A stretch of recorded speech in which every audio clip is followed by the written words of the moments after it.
Can you plant moringa seed in summer, particularly in zone 9B in extreme heat in summer? I'm talking about 115 to 120. Yes, you heard it right. Well, here is my experiment. I planted my moringa seed in end of May, and right now is July, toward end of July. So it's been 2 months, and this is what my baby moringa looks like. My name is Kyoko, and I grow my backyard vegetables and flowers in Phoenix, Arizona, Zone 9B. I'm glad that my experiment is doing so well, and so far my moringa is still alive. So here are some of my tips to keep them alive in extreme summer heat, especially when you plant them in the late year. So I planted this in May, and as you can see, I have this watering system.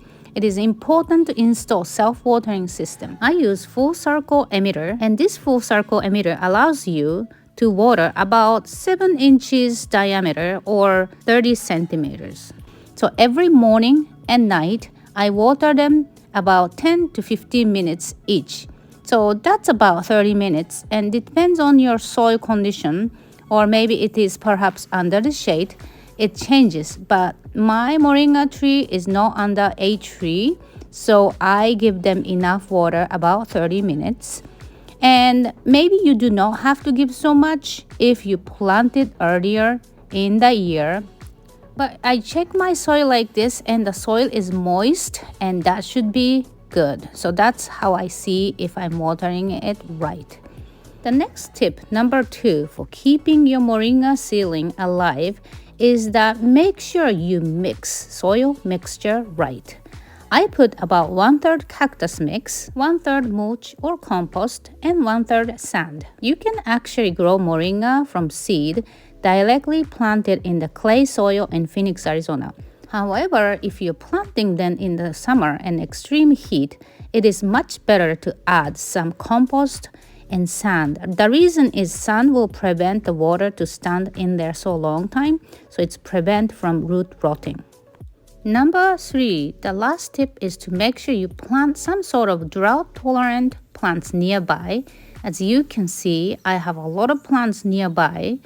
So you can see this is bolting plants, and I might not eat them, but you can also put something like this, like a cover. But it's nice to have some kind of moisture nearby. So having any plants, it could be flower, it could be okra, it could be black eyed peas, or this is okra right there. It's going to keep the moringa moisturized, because otherwise the leaves is going to get yellow and dry out. So even if they're like not right next to them, it is still really nice to keep the leaf of moringa tree moisturized while they are baby. Now once they are mature, in about a year, this moringa tree can withstand very, very high heat and dryness, and you don't have to have any other plants next to them any longer. But while they are young, it is really nice. And you can also plant some seed in the same pot, like on the next to it. Or you can plant stuff like this. So I have a model here, right here, and I have black eyed peas, and I have mint, and I have all kinds of plant like okra. Okra is great because you can directly plant in the almost native soil, and they would even survive. So this is a great way, on that mint. Okay, so it is a great way to keep moringa while they're baby safe.